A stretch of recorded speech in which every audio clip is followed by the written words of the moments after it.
अस्सलाम वालेकुम नाज़रीन, ड्रामा सीरीज दाऊ के नेक्स्ट एपिसोड में आप देखेंगे नेहा जो आसिम को बता देती है कि उसकी वालदा ने उसे पॉलर से बाहर निकाला था और ये हकीकत भी बता दी कि अलमास बेगम जबरदस्ती उसे पॉलर लेकर गई थी। वो नहीं जाना चाहती थी। ये सुनकर आसिम यकीन करता है और कुछ उसे शक भी होता है कि हो सकता है ऐसा ना हो या मामा ने कुछ सोच कर ही किया होगा। अब वालदा की कॉल आ गई तो बता दी कि हम यहीं पर ही रुकेंगे। ये सुनकर अलमास बेगम को तो बहुत ज्यादा गुस्सा आता है कि तुम्हें तो माँ की कोई फिक्र नहीं है, बस नेहा का ही ख्याल है। अब ऐसे वक्त में आसिम नेहा को भी अकेला नहीं छोड़ना चाहता। वो उसके साथ टाइम स्पेंड करता है। कब्रिस्तान भी उसे लेकर जाता है और बीच पर भी, ताकि नेहा का ज्यादा से ज्यादा ध्यान बांट सके, वो अपनी जिंदगी में दोबारा वापस लौट कर आ सके। इसी दौरान नेहा जब उदास बैठी थी तो आसिम उसे तसल्ली देता है। पता है हमारे माँ बाप हमें छोड़कर कहीं नहीं जाते, हमारी बातों में होते हैं, हमारे दिल में होते हैं, हमारे अंदाज में होते हैं। ये सुनकर नेहा जज्बाती तो हो जाती है मगर संभलती है, क्योंकि आसिम उसे तसल्ली देने के लिए है ना, और वही उसका ध्यान बांटने के लिए उसे यही मशवरा देता है कि वो उसकी दोस्त थी ना निशा, उसके घर चली जाए। वो तो उदास होती है कि उसने शादी कर ली और कॉल भी नहीं की, तो आसिम उसकी गलतफहमी दूर करने की कोशिश करता है।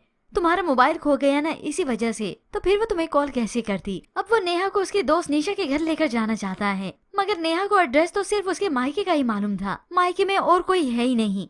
उसका भाई और वालदा तो मुल्क छोड़कर ही जा चुके हैं। अब नेहा जिसे मालूम हो गया कि उसकी दोस्त निशा की शादी हो चुकी है, शाम की चाय पर जब एक साथ बैठना हुआ तो अलमास बेगम को कहती है कि मेरा फोन गुम हो जाने की वजह से निशा का नंबर भी चला गया है। पता चला कि उसकी तो शादी हो गई है।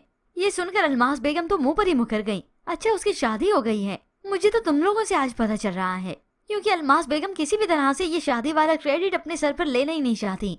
मालूम जो है कि शादी का अंजाम क्या होगा, क्योंकि और तो और ताज़ा तरीन खबर साथ की वालदा ने जो सुना दी कि तुमने तो कहा था कि साथ शादी के बाद बिल्कुल ठीक हो जाएगा, लेकिन ऐसा कुछ नहीं हो रहा।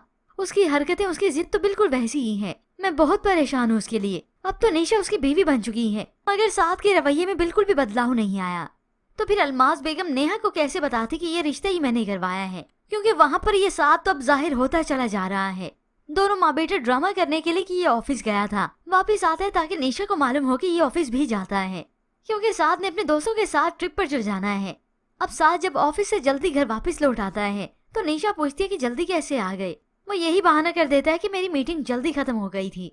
तो अब बातों बातों में निशा से सवाल करती है कि आपको बेचारे परिंदों से इतनी नफरत क्यों है। वो मुकर गया तो उसने बता ही दिया कि मुझे गार्ड ने बताया है। ये सुनते ही साथ तो अब भड़क ही गया। तुम्हें जरूरत क्या है गार्ड के साथ बातें करने की। उसी वक्त निशा को धोके ही रख देता है। अब इस सब से भी इसका जी नहीं भरा था कि कुछ ही देर बीत जाने के बाद जब ये साथ ट्रेडमिल पर होता है तब निशा उसका मूड ठीक करने के लिए वहाँ पर आ जाती है, ताकि साथ मुझसे बोले, इस बात से नाराजगी खत्म कर दें। तो बस फिर ये साथ अपना गुस्सा तो उस पर ऐसे निकालता है कि उसे ट्रेडमिल यूज करवाता है। आ जाओ तुम भी जॉगिंग कर लो, और फिर जानबूझकर उसकी स्पीड इतनी तेज बढ़ा दी कि निशा के कोई और भी ना संभाल सके, और बिल आखिर निशा मुंह के बल नीचे जा गिरी। उसका माथा जख्मी हो जाता है। अब साथ की वालदा जो यहीं पर मौजूद थी फौरन से उसे बैंडेज करवाती है, मगर साथ तो हंसी हंसता है कि उसने तो बस मजाक ही किया था। अब ये हकीकत तो साथ की वालदा को ही मालूम है।